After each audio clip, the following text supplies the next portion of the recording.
মুখ্যমন্ত্রী, ইনি মুখ্যমন্ত্রী। আরে আগে আমাকে হারান, তারপরে তো ভারত হিলাবে।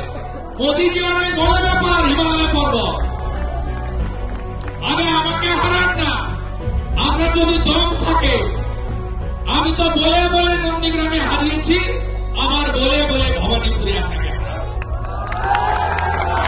কিছু করতে পারবেন না। ট্রাকের পিছনে লেখা থাকে দেখবি আর জ্বলবি লুচির মতো। কিছু করতে পারবে। আর বিরামীরা কাকে বলে বিজেপি দেখিয়ে দিয়েছে 70টা এমএলএ বিধানসভা চালাতে পারে না। দেখলেই পালায়, নইলে আমাকে সাসপেন্ড